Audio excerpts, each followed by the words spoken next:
오렌지 안님께서 티움바이오입니다. 16,100원에 이분은 또 화끈하게 60%를 담고 계시거든요. 사실 새내기주에 이렇게 많이 담기가 쉽지 않은데 좀 적극적인 성향을 갖고 계신 것 같아요. 그만 빠졌으면 좋겠는데 잘 안 되네요 라고 남겨주셨습니다. 지금 13,000원까지 밀렸는데 바로 여쭤볼게요. 이재필 전문가님, 지금 새내기주가 23,000원까지 갔다 지금 빠지는데 어떻게 좀 대응해야 될까요?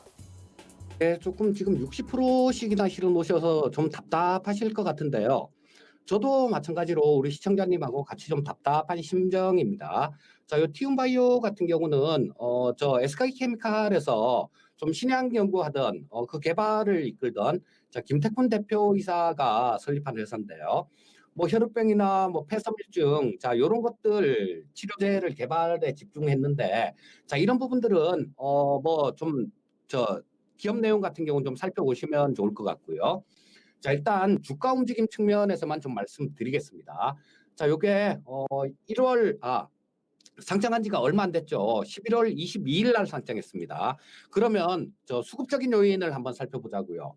자, 이게 저 상장되고 난 다음에는 물량들이 나올 게 있죠. 자, 처음에는 보유예수 물량들 풀리는 것들 한 달짜리가 있고 석 달짜리가 있고 6개월짜리가 있고 1년짜리가 있습니다.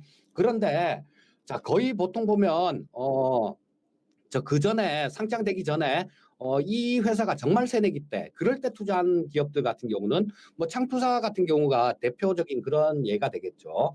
이분들의 보유예수 물량은 한 달일 경우가 굉장히 많아요. 자, 지금 요게 시간이 안 돼서 이런 부분들을 전부 다 살펴봐 드리진 못하겠지만 자, 그렇다면 지금 현재 상태에서는 이 티움바이오 같은 경우는 12월 말이 되면 한 달이 되게 되죠.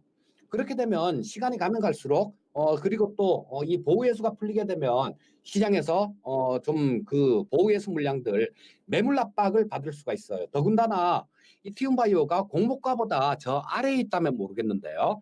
현재 상태에서도 공모가가 12,000원이기 때문에 그리고 뭐 그 전략적으로 재무적 투자를 상장 전에 하셨던 분들 같은 경우는 이거보다 아마 훨씬 싼 가격에 주식을 매수를 한 게 있을 거예요.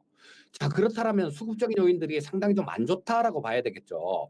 자, 이 티움바이오 같은 경우는 일단 60%면 너무 많습니다.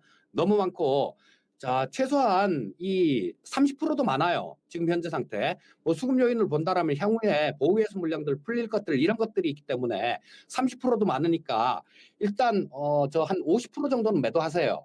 50% 정도 매도하시고 자, 10% 정도만 일단 10% 정도는 주가가 어떻게 움직이는지 그걸 보기 위해서 보유하고 있는 거죠.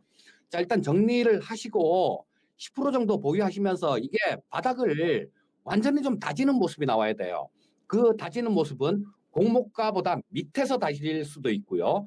또 뭐 현재 수준에서 옆으로 횡보하면서 이렇게 다질 수도 있습니다. 하지만 지금 60% 보유하고 계신 건 상당히 무리다라는 생각이고요. 자, 공모가 12,000원이라는 거 생각해 보시고 대응을 하시면 좋을 것 같고요. 그리고 또 보유예수 물량들 한 달 있으면 풀리는 물량들 이런 것들이 지금 시장에 출회될 가능성이 있기 때문에 뭐 한 60% 중에 50%는 매도 의견 드리겠고요. 나중에 상황 봐서 자리 다 잡고 난 다음에 그때 다시 매수하는 전략 말씀드리겠습니다.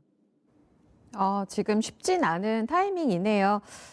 일단은 좀 정리를 하고 보수적으로 본 이후에 나중에 다시 매수 기회를 찾아보자라는 의견까지 나왔습니다. 새내기주가 참 대응하기가 어려운 것 같아요.